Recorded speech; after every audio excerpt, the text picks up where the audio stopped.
ಅಂತೇಳಿ ಎಲ್ಲಾ ಊರಿನವರು ಸೇರಿ ಅದನ್ನೊಂದು ಆಶ್ವಾಸನೆಯನ್ನ ತಾವು ನೀಡ್ಬೇಕಂತೇಳಿ ನಾನು ಕೇಳ್ಕೊತೀನಿ.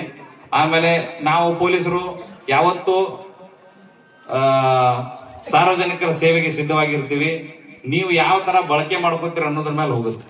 ನೀವು ಯಾವುದೇ ಮಾಹಿತಿಯನ್ನ ಪೊಲೀಸರಿಗೆ ಹೇಳಿಲ್ಲ, ಎಲ್ಲ ಗಪ್ಚುಪ್ ಇಟ್ಕೊಂಡ್ ಕೂತ್ರ ಅದು ನಮಗ್ ಗೊತ್ತಾಗಲ್ಲ. ಪೊಲೀಸ್ ಏನು ನಮ್ದು ಸಿಸ್ಟಮ್ ಇದೆ, ನಾವು ಪ್ರಜೆಗಳ ಸೇವೆಗಾಗಿನೇ ಇರೋದು. ಸದಾ ನಿಮ್ಮ ಸೇವೆಯಲ್ಲಿ ಅಂತೇಳಿ ನಾವು ಸ್ಲೋಗನ್ ಹಾಕ್ತೀವಿ. ಕರ್ನಾಟಕ ವಿಜಯಪುರ ಜಿಲ್ಲಾ ಪೊಲೀಸ್ ಸದಾ ನಿಮ್ಮ ಸೇವೆಗೆ ಸಿದ್ಧ ಅಂತೇಳಿ ನಾವು ಯಾವತ್ತೂ ಸಿದ್ಧರಾಗಿ ಇದ್ದೀವಿ. ಅದಕ್ಕ ಒಂದು ಪೊಲೀಸ್ ವ್ಯವಸ್ಥೆ, ಒಂದು ಸಮಾಜ ವ್ಯವಸ್ಥೆ ಗಟ್ಟಿಯಾಗಿ ಇರ್ಬೇಕಂತಂದ್ರ ಸಾರ್ವಜನಿಕರು ಸಹಿತ ಅಷ್ಟೇ ಪೊಲೀಸರೊಂದಿಗೆ ಸ್ನೇಹದಿಂದ ಇರಬೇಕು. ಎಲ್ಲಾ ಮಾಹಿತಿಗಳನ್ನ ಶೇರ್ ಮಾಡುವಂಥದ್ದು ಮಾಡ್ತಾ ಇರಬೇಕು.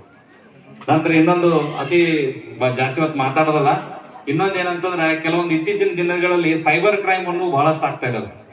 ಈಗ ಒಂದು ಅವಕಾಶ ಸಿಕ್ಕಿದೆ, ಸುಮಾರು 100-200 ಜನ ನಾವು ಪೊಲೀಸ್ ಕಾರ್ಯಕ್ರಮ ಮಾಡ್ತೀವಿ ಸೇರಿ ಅಂದ್ರೆ ಇಷ್ಟು ಜನ ಸೇರಲ್ಲ.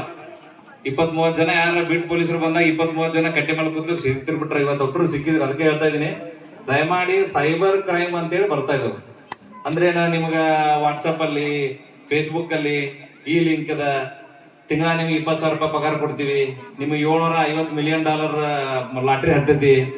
$700 ಮಿಲಿಯನ್ ಅಂತಂದ್ರೆ ಅವು ಇಡೀ ಒಂದ್ 4-5 ಮನಿನೇ ಬೇಕು ರೊಕ್ಕ ಇಡಕ್ಕ. ಅಷ್ಟು ರೊಕ್ಕ ಸಿಕ್ಕೈತಿ, ಲಾಟ್ರಿ ಹತ್ತೈತಿ ಅಂತೇಳಿ ಸುಳ್ಳು ಏನಾರ ಮೆಸೇಜ್ ಬರ್ತಿರ್ತಾವ. ಅವುಗಳನ್ನ ನಂಬಿ ಅವುಗಳಿಗೆ OTP ಕೊಟ್ಟು ನಿಮ್ಮ ಬ್ಯಾಂಕ್ ಅಲ್ಲಿ ಇರುವಂತ ದುಡ್ಡೆಲ್ಲ ಹಾಳಾಗ್ತು, ವಿಡ್ರಾ ಮಾಡ್ಕೊಂಡ್ಬಿಡ್ತಾರ ಅವ್ರು. ಸೈಬರ್ ವಂಚಕರು ಅಂತ ಇರ್ತಾರ. ಆದ್ದರಿಂದ ಯಾರು ಸಹಿತ ಇಂಥ ವಂಚನೆಗೆ ಬಲಿ ಆಗಕ್ ಹೋಗ್ಬೇಡ್ರಿ.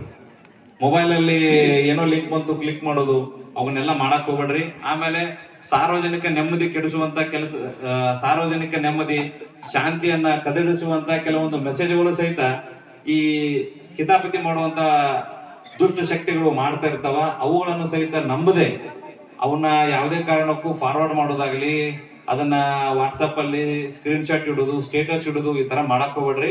ಆ ಕ್ರಿಯೇಟ್ ಮಾಡಿದವ್ರು ಯಾರೇ ಇದ್ರು, ನೀವು ಅದನ್ನ ಶೇರ್ ಮಾಡಿದ್ರಿ, ಫಾರ್ವರ್ಡ್ ಮಾಡಿದ್ರೆ ನೀವು ಸಹಿತ ಆರೋಪಿ ಆಗ್ತೀರಿ.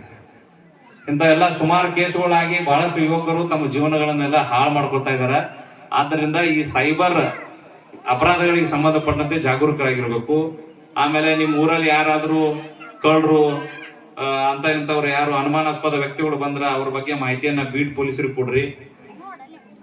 ಮತ್ತು ಈ ಇನ್ನೊಂದು ಏನು ಇಂಪಾರ್ಟೆಂಟ್ ಅಂತಂದ್ರ, ದಯಮಾಡಿ ಎಲ್ಲರೂ ಮೋಟರ್ ಸೈಕಲ್ಗಳನ್ನು ಓಡಿಸ್ತಿದ್ರಿ. ನೀವೆಲ್ಲ ಸುಮಾರು ಆಕ್ಸಿಡೆಂಟ್ ಕೇಸ್ಗಳನ್ನ ನಾವು ನೋಡ್ತೀವಿ, ಯಾರೂ ಸಹಿತ ಹೆಲ್ಮೆಟ್ ಅನ್ನ ಹಾಕಲ್ಲ. ಆಮೇಲೆ ಆಕ್ಸಿಡೆಂಟ್ ಆದ್ಮೇಲೆ ನೋಡ್ತೀವಿ ಗಾಡಿ ಇನ್ಶೂರೆನ್ಸ್ ಇರಲ್ಲ, ಗಾಡಿ ಓಡಿಸೋವನಿಗೆ ಲೈಸೆನ್ಸ್ ಇರಲ್ಲ. ಇವು ಮೂರು ಇದ್ರ, ಯಾವ್ದು ಲೈಸೆನ್ಸ್ ಮತ್ತೆ ಇನ್ಶೂರೆನ್ಸ್ ಇದ್ರ, ಇನ್ ಕೇಸ್ ಏನಾದ್ರೂ ಆಕ್ಸಿಡೆಂಟ್ ಆಗಿ ಆ ವ್ಯಕ್ತಿ ಸತ್ರ ಅವ್ರ ಫ್ಯಾಮಿಲಿಗೆ ಅನುಕೂಲ ಆಗುವಂತ ಒಂದು ಮೊತ್ತವನ್ನ ಇನ್ಶೂರೆನ್ಸ್ ಕಂಪನಿಗಳು ಕೊಡ್ತವೆ. ಬಟ್ ಇವು ಇಲ್ಲ, ಲೈಸೆನ್ಸ್ ಇಲ್ಲ, ಗಾಡಿ ಓಡಿಸೋನಿಗೆ ಅಥವಾ ಡೆತ್ ಆದವನಿಗೆ ಲೈಸೆನ್ಸ್ ಇಲ್ಲ, ಆ ವೆಹಿಕಲ್ಗೆ ಇನ್ಶೂರೆನ್ಸ್ ಇಲ್ಲ ಅಂತಂದಾಗ ಅದು ಇನ್ಶೂರೆನ್ಸ್ ಕ್ಲೇಮ್ ಆಗಲ್ಲ. ಅದಕ್ಕೆ ದಯಮಾಡಿ ಎಲ್ಲರಿಗೂ ಹೇಳ್ತೀನಿ, ಒಬ್ಬ ವ್ಯಕ್ತಿ ಸತ್ತ ನಂತರ ಅವ್ರ ಮನೆಯ ಪರಿಸ್ಥಿತಿ ಏನಾಗ್ತೈತೆ ಅನ್ನೋದು ಅದನ್ನ ಯಾರು ಇಮ್ಯಾಜಿನೇಷನ್ ಮಾಡಕ್ ಸಾಧ್ಯ ಇಲ್ಲ. 1 ಕೋಟಿ ರೂಪಾಯಿ ಕೊಟ್ಟರು ಸಹಿತ ಒಂದು ವ್ಯಕ್ತಿ ಸತ್ತವನ್ನ ಮತ್ತೊಂದು ಸೃಷ್ಟಿ ಮಾಡಕ್ ಸಾಧ್ಯ ಇಲ್ಲ. ಆದ್ರೂ ಸಹಿತ ಈ ಆಕ್ಸಿಡೆಂಟ್ ಅಂತ ಘಟನೆಗಳು, ಮೋಟರ್ ಸೈಕಲ್ ಇರ್ಬೋದು, ಕಾರ್ ಇರ್ಬೋದು, ಅವು ಅನಿಶ್ಚಿತ, ಯಾವಾಗ ಬೇಕಾದಾಗ ಆಗ್ತಾವು. ಬಟ್ ಅವು ಆದಂತ ಸಮಯದಲ್ಲಿ ನಾವು ಸೇಫ್ ಆಗಿ ಬದುಕುವಂತ ಕೆಲಸವನ್ನು ಮಾಡಬೇಕು. ಕೈಯ ಕಾಲ ಮುರಿದ್ರೆ ಏನೋ ಬದುಕ್ಬೋದು, ತಲೆಗೆ ಹೆಡ್ ಇಂಜುರಿ ಆಯ್ತು, ತಿಂಗಳಾನ ಗಂಟ್ಲೆ ಕೋಮಾದಲ್ಲಿ ಬಿದ್ರು, ಮೊದಲೇ ಬಡತನ, ಅದ್ರಾಗ ಪೆಟ್ಟಾದವನ್ನ ಮತ್ತ ಉಳಿಸಾಕ ಮತ್ತೊಂದು 5-6 ಲಕ್ಷ ರೂಪಾಯಿ ಖರ್ಚು ಮಾಡೋದು, ಇವು ಬಹಳಷ್ಟು ನೋಡ್ಬಿಟ್ಟಿದ್ದೆ. ನಾನು 15 ವರ್ಷ ಸರ್ವಿಸ್ ಅಲ್ಲಿ ಎಷ್ಟು ಆಕ್ಸಿಡೆಂಟ್ ನೋಡಿದೀನಿ.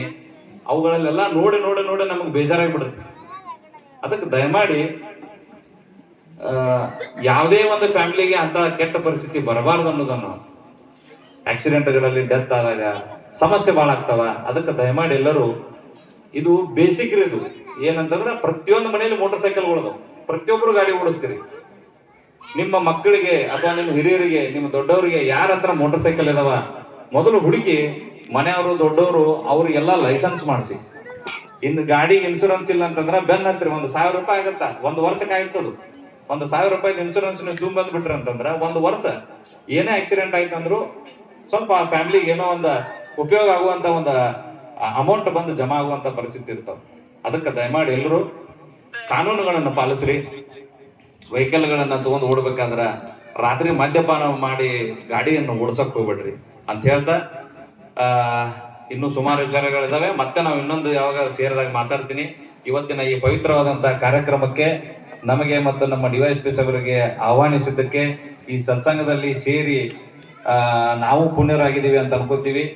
ಆಮೇಲೆ ನಮಗೂ ಮಾತಾಡಲು ಅವಕಾಶ ಮಾಡಿಕೊಟ್ಟಂತ ಎಲ್ಲರಿಗೂ, ಅವರಿವರೆನ್ನದೇ ಎಲ್ಲರಿಗೂ ಸರ್ವರಿಗೂ ಧನ್ಯವಾದಗಳನ್ನ ಅರ್ಪಿಸುತ್ತಾ ನಾನು ಎರಡು ಮಾತು ಮುಗಿಸ್ತೇನೆ. ಜೈ ಹಿಂದ್, ಜೈ ಕನ್ನಡ.